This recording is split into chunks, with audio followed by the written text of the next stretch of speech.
welcome to Texas Music Cafe. Thank you so much for joining us today. My name is Brody. I'm going to be your host this afternoon. First, I want to give a shout out to our sponsors, Nexus E-Sports, for this wonderful venue.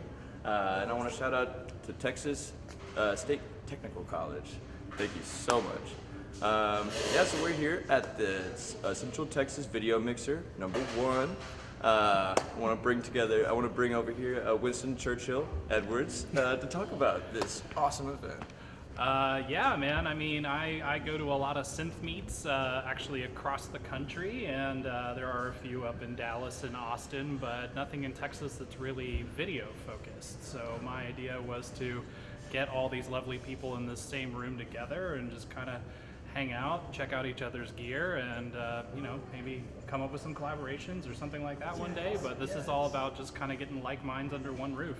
Yes, sir. That's what we're about here at Texas Music Cafe, bringing a bunch of people together who are passionate about art and music and video and all that great stuff, and bringing it all together.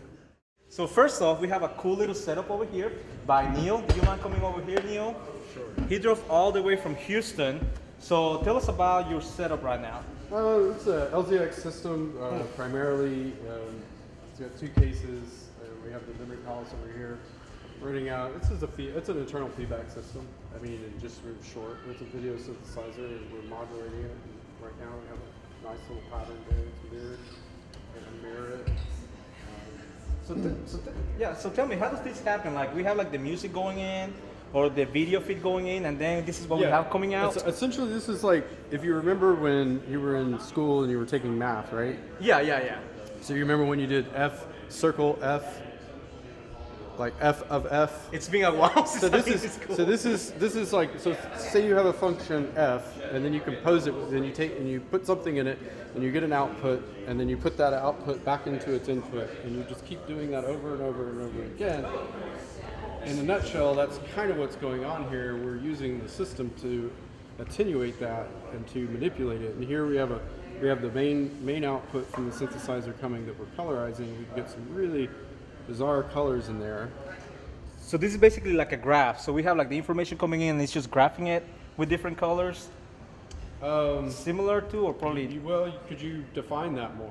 You know, whenever you have like your calculator, and then you put like the F. Okay, so see, that's what I was saying. Yeah, exactly. There is actually something you could do with the TI-83 calculator. You can program it in to take its output, and you can see orbits. So that's what we were saying. You can see sometimes we have attractors. We have things we have points in this feedback system where everything is being attracted to, and then we have other points where it's spitting out and going away from, so sinks and sources, rather. So yeah, you actually can do that in a very, I've done that experiment with my students before. And we have, what do we call it, shapes.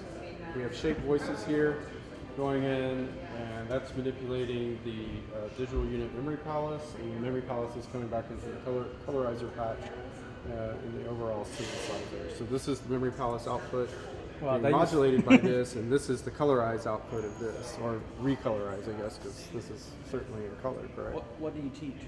Mathematics. Mathematics? I teach freshman and sophomore level mathematics at a community college in Houston, Texas. It's St. Cecilia College, North Texas. And I try to work with a lot of art students, because I find that art students, even though they may think they have aptitude for math, they already know what is necessary to do mathematics, which is practice. And just like any art or instrument or language, practice makes you better. I know. So I'm seeing this, and it's kind of like making me like go like all crazy. So I like it. There's so much going on. Like, it's just so interesting. Like, how many like cables you have going around everywhere. So it's yeah, it's pretty nice. I mean, the modular video synthesizer platform, I mean, really gives you a lot of freedom. We haven't even used. I don't even think we have half the modules patched up right now. It's kind of early in the day still, but I mean, the possibilities. I don't know if we can really say infinite, but they're certainly pretty. They may be countably infinite. Now you have something else going on over here. Here, well, this is the same thing. This is colorized through this, manipulating the colors. Okay, well, thank you, Neil. So, Devin, tell us a little bit more about your cool setup that you have going on right now. All right. Yeah, so I have a couple of analog video mixers here, and I'm using a VHS tape and distorting the imagery with an Edirol V4 and channeling that into the Panasonic MX50. And I've got some internal feedback going on with those, and you know. I see you have like a cool little old Sony TV going on. Yeah, these are fun little TVs, these Sony Trinitrons. Got a nice picture for being so lo-fi, standard definition. So let me ask you a question. So I was talking to, I think James, if I'm not mistaken, about how to make money doing this. Is there any way that you're making money right now? Do you go to music festivals and do like a cool light show? Like, tell us a little bit more about that. Yeah, absolutely. So I do a lot of live visuals. Cool. And I create music videos, but I make a little side income doing live shows, like I've done Levitation Festival, for example, and South by Southwest, and Austin's just a hub for live music, so it's a really good way to. So what's like the coolest show that you have done with your whole setup? Oh man, that's That's like a little. that's a hard one. Well, maybe not the coolest one. One of your favorite ones. One of my favorite ones. Yeah. Oh, I would have to say that collaborating. I mean, I really love a lot of the local acts in Austin. Like K23, Future Blondes. I don't know. It's So hard it's to just pick. it's just so many shows. I mean, like Austin's so big and you have something going on all the time. So Yeah. let me ask you one more question. What do these little things do over here? Do they like mix the sound, or do they like change the video loop, or? They do, so like there are all kinds of settings dialed in here. Oh, look at that. Yeah, look at the change right there. So there's like, chroma key, luma key, like this downstream key alters things a bit. So you can just change different aspects of the hue and contrast. You can get like different strobe effects, kind of fading in and out. And you say you're coming all the way from Austin, right? So I Yes. guess like this is like really big over there. It is, there are a lot of people doing this sort of thing. Like I feel like Austin in particular is a good community for video art. So Okay. Do you mind if I move this oh one? sure, go for it. Okay, Yeah. I'm about to make some cool music right now, or some cool light show. So y'all ready for this? Look at me. Yeah. There you Well, go. thank you, Devin. That was Yeah, so of interesting. course. Yeah. Yeah, let's- thank you for having me. Oh, no problem. And thank you, Winston. Oh, we have one question over here. So. Oh, yeah. Are there many females doing this? Are you There are increasingly more women doing this, and femme people in general. Yeah. So awesome. So, That is yeah. exciting. So we need to keep growing. Like everybody needs to do this. What about, there are a lot of Hispanic people doing this? Yes, I actually know several. So I'm gonna be a new Hispanic DJ. Y'all saw me doing that, right? So I'm the next one. So. Oh, thank you, Devin. yeah, of course. Thank you. Thank you.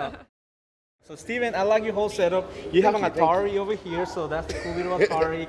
Tell us more about what the Atari does with the video loop. So what this is it just does kind of color correction. It's a color equalizer. These are both like pretty simple setups. This is color equalizer going into my video mixer. I have some footage I had made on After Effects and put on here, put it through, and then have a loop in the background to kind of give me this effect I got going on. Nothing super complicated, super simple setup. So tell me more about the party that you brought here for your background. What's the whole party about? The party, well, today's a very special day for me. I have all my friends in one spot, and I said, hey, let me have a birthday party here. Okay, perfect. So we are totally joking now. The party here at Nexus, we host party events, so they just came in. But yeah, let's go ahead and check this out. So we have this whole cool setup mix that you have. What is this doing? Is this the VHS tape that you have going on over here that's giving us that video? So what it is I had made all this at home, right, on my After computer. Effects, yeah. Yeah, and I recorded that onto the VHS, and from the VHS I have it going into here. So- to keep it like a analogy. So tell me, why didn't you do it on a DVD? Not retro enough? I don't or- have a DVD burner, but that would be a great option for me to do that like that. But even then, I feel like I would either have to bring a DVD player But I really like I like bringing my VCR head. I was gonna say, I mean, the VCR looks so much cooler than having like a DVD. You know, like Yeah. everybody knows what a DVD is. Kids nowadays, they don't know what a VHS is. Oh yeah, I Yeah. had a kid come to my house. He said, "What's this? Toy Story." He's like, "What is this?" I was like, "That's Toy Story." And then his dad was like, "Nah, he doesn't know what a cassette is. He's never seen one of those before." It's just nuts because I grew up with these things. You know what I mean? It's the same Now thing. it's obsolete. Yeah, whenever people were talking about Netflix, how we used to get Netflix on the mail.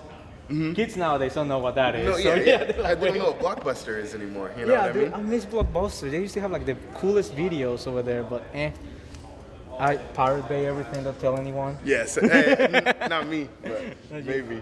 Okay, so tell us, you have like any cool events that you have going on, or tell me what exactly you do in your spare time. So I definitely this is my passion, but a lot more frequently and easier to do is music. I make music. I use Ableton. I play guitar, but this is something I'd really like to focus way more on. This is something I like. I want to make movies, and I want to be able to put this and make this like a mainstream thing.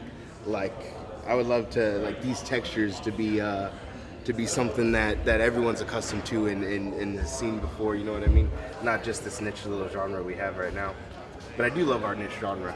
So is there like a project that you're working on right now, or just kind of like a little bit on everything? Unfortunately not. I'm writing something that's probably 10 years down the line, but so far it's just pleasure, not business. Okay. Well, thank you, Steven. I love to, you have like a cool little setup. Oh, this is James' setup, and this is Chad. Yeah, my name's Chad. Coming in from Austin today. So tell us a little bit about what you got going on here today. This setup is mostly LZX Industries. Okay. Video synthesizer company, been around since 2009 or so, 2010, Okay. right around there. And looks like he has also a BPMC Fluxus Duo, which is a company out of Portland as well. LZX is out of Portland. BPMC started, I think, doing a lot of circuit bent consumer gear, and then has made his own module, which is cool. And then the rest is LZX in the Eurorack format. There's some old modules here, some kind of first issue stuff, about a decade old now. And some of the newer things, there's some digital modules now, like the Memory Palace. Very exciting. But each of these modules does a kind of specific function in the video synthesis realm. You have oscillators, which will create shapes and patterns. Mm-hmm. Multiplier for the oscillator, and divider, so you can get kind of like more out of your oscillator. A key generator, which is kind of a common effect in video for layering things and replacing things. Color chords allows you direct control over red, green, and blue channels, and allows you to superimpose them. Visual Cortex is a little bit of everything in one. You have ramps, which are shapes tied to the sync signal. You have a compositor, you have a colorizer, you have your video input and output, and your synchronizer, which is really important. Navigator allows you to rotate and position a shape within the screen. Okay. The shape changer allows you to take, oscillator patterns and shapes and shift them into different ones. Okay. Which is nice. You want to mix something up for us, like right now? Show us Not what we can what do kind with of this patch setup. we got going on here, but just changing the frequency of the oscillator is really exciting. We're going through the Memory Palace now, so yeah, and we've got some other oscillators here. We can create some That's a trip, yeah. shapes going in different directions there, which is fun. And we also have our range. Yeah, dude. This will put you in a trance. Yeah. I'm sure it must be so much fun to like just work on it and play with it. And Yeah, and it's really infinite. All the possibilities are incredible. You're starting from a black screen or a white screen, and creating. It's like carving from a block of stone or something. You can add and reduce things to create your final shape. that's so rad. That is a nice pattern. And color chords, you can kind of change that palette.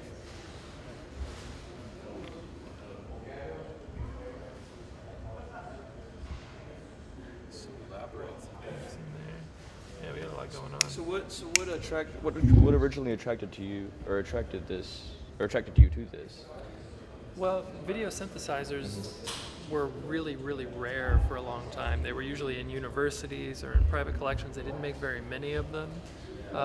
So when Lars started getting interested in this, we were thinking about creating something that everybody could have and use. Some tools to achieve the analog video synthesis techniques of the past, because finding an analog video synthesizer was almost impossible. So you kind of had to cobble together consumer mixers and effects and try to create something out of that. But having an actual video synthesizer where you could synthesize your color channels, your luminance, your contrast, all of those things was just impossible. And so Lars, working with the experts in the field and the true innovators and inventors of the technology, was able to come up with all of this stuff in the Eurorack format, which is an audio format. So people can put these modules in with their audio modules and expand beyond the audio realm of their synthesizer into the video realm and bridge the two together, which is really incredible. So I'm just really impressed with how he's taken that idea and run with it and expanded into all these different modules and products. So video artists actually have tools now that they can buy instead of having to build them themselves or search desperately for impossible to find vintage ones. That's so beautiful. We live in quite an era where Really you lucky, have aren't we? so many ways of artistically expressing yourself and utilizing all these different, especially with this canvas, if you will. Yeah. That's really, really cool. It's kind of a miracle, Yeah. small miracle. Yeah. Thank you so much for sharing or providing your insight onto this, Chad. My pleasure. Yeah. All right, so now this is Chad's setup. Now, I'm really enjoying this whole thing. This is really interesting. So tell us a little bit about it. So the last system that I showed you is like a giant expanded version of this. It has a lot of the same features and functions of the giant system. It's a little more simplified and limited, but essentially do everything. So you've got a video input, processes through a Luma controller, so you have contrast, brightness, edge controls, and then it runs through a colorizer where you have RGB controls. It has two oscillators, so you can modulate, and some keyers, so you can create layers. And one of the use cases and the ways it was designed was for this very simple 2-monitor setup. So we're running the camera signal into the video. The Luma signal, which is the black and white signal from the camera, is coming out of the video into one screen and being filmed by the camera, so you have a feedback loop there. And then that feedback loop is being colorized with the top monitor. So we're getting the colorization. We're also using the video to modulate the oscillator, and we're layering that video on top with the keyer. So it's a true complete loop interaction. Even though the camera's seeing the black and white version, it's still responding to what we're doing with the color as well. Yeah. Pretty exciting. So this is the only, tabletop video instrument of its kind. It's a full analog video synthesizer. Wow. In one tiny package. It's very impressive. You want to show us something? You want to spice it up? Show us what you. Yeah, sure. I created a very simple patch here where we can start adding complexity here with the oscillators.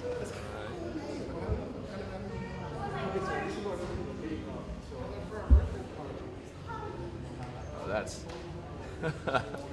Yeah. And then we can really change that. You can see the difference here as we change the Luma signal, how it layers on top of the colored signal as well. That's fascinating. Where did you get these monitors from? Borrowed them from a friend, luckily, just for the event. Awesome. Yeah. Good. So, And a really nice friend. Chris Skinner, thank you. Yeah. Shout out to Chris Skinner. Yeah. Awesome. I don't know. That's my Thank you so much, Chad. Yeah, so, these like the equipment that you got here? Yeah, obviously. Yeah, some stickers, some swag you're welcome to take with the LZX Industries. Some wonderful graphic design. Yeah, I work for LZX, yeah. Yeah, so what do you do? Yeah, tell us a little bit about that. Yeah, I mean, LZX actually started here in Texas. Lars was from Denton. He's lived, around Fort Worth and Denton and Austin. Now he lives in Portland, and so the factory's there, and everything's made in Portland. But I do what I can from here, just help out however I can. Come to events, bring the video down. So it's a really amazing company. Very small, but all of these things are handmade in Portland.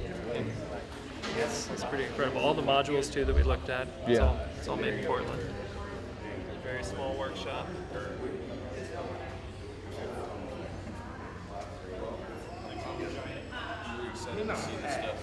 More and more stuff like this that we produce here in Texas, like what you got going on. And It's amazing. oh yeah, it's really right. Independent spirit of Texas coming through in video. Dude, yeah, Texas has got an interesting spirit indeed. Yeah. Well, thank you so much, Chad. Thank you. What you're seeing here is Winston Churchill Edwards setup. All right. That's me. And behold, Winston Churchill Edwards. So tell us what you got going on. Tell us all about it. So a lot of the same is happening over here that you saw at the other systems. One thing that's unique about mine is that I've actually got a brand new module called Hypno, which is not technically available on the market right now. I've been chatting with the developer for a really long time, and he was nice enough to actually build a module and send it to me ahead of time before the release, so we could basically show it off here. So that's what's coming off of my screen right now. So if I just kind of isolate things a little bit right here, you've got two main sides to it that are shape generators. So right now we've just got like a basic sine wave, and I can change the frequency of it, or in other words, how many lines come on the screen. And then I've got a second one I can bring in with an individual rotation. And then there's a colorizer in there that's got all these different palettes to it. And then it's also got its own built-in feedback. Okay. So you can get this cool kind of traily effects, and then there's different flavors of it as well. So there's one that's like kind of twisted, and let's see, you can get some really kind of fractally geometric kind of stuff going on there. Nice. That one's really cool. And then there's different shapes as well. So if I just kind of go back to a more standard mode, you've got your sine wave, which is just going to give you kind of gradient bars, but then I've also got a tangent, which has got a hard line on one side. You've got squares. And then you've also got a noise patch, which I really love. Tell us about that noise patch. What makes you like it so much? Oh. It gives like very cool kind of blobular effects. Yeah. Oh, yeah. So you get the cool kind of like tunneling effect, and then I can really go crazy with it because it's running from the Hypno into the LZX system, and then from the LZX system it's going into my video mixer. So I can start adding some really intense effects to it.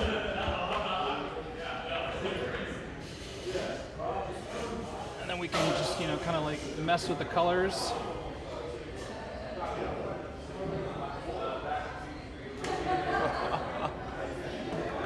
And then you've also got polarization on these waveforms. So I can create things like circles. Wow.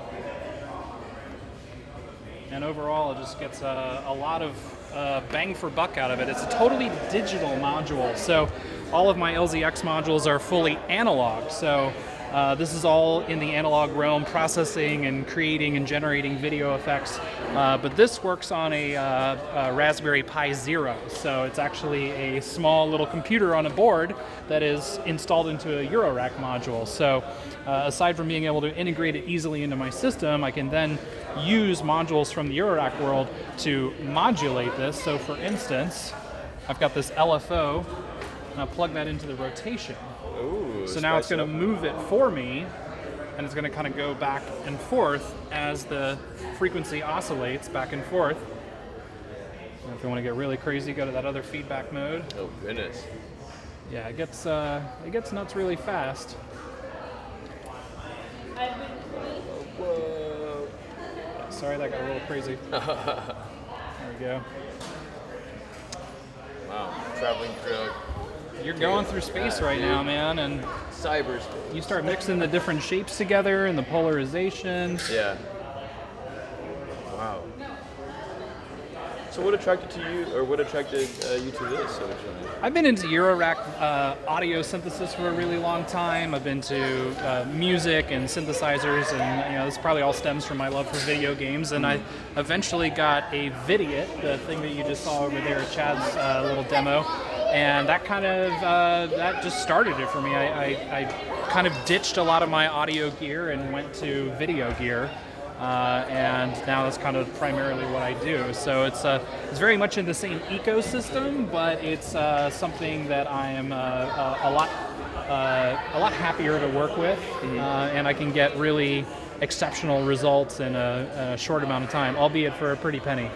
These are not cheap by any respect, but it's a lot of fun, and it's very satisfying, and the whole idea of modular is that you can kind of patch anything to anything, and you can really animate things, and it's basically analog computing, so just about anything is possible with it, which is really amazing. Awesome. So how can we find you? Like, if our viewers out there want to check out more of your work? If you want to look at my video content, I have an Instagram called Genlock, and that's GENLOK_video. So Genlock is a video term. It's normally LOCK. Mine is LOK. Gotcha. So Genlock with a K _video, and then also I do music on another profile called Particles into Waves, and that's just Particles into Waves on Instagram. Awesome. Cool beans. All right, so I think we're gonna run by and try to get everybody else's contact information. Is there anything else you want to say to the viewers out there? Thanks for watching, and thanks again to TSTC, Texas Music Cafe, and my buddy Chris for letting us set this all up here, and Nexus E-Sports as well. So this has been a really fun event, and looking forward to doing another one and having a lot more people here at the same time too. Oh yeah, real soon. Hey, thank you guys. So it was a pleasure to show you everything that we have going on.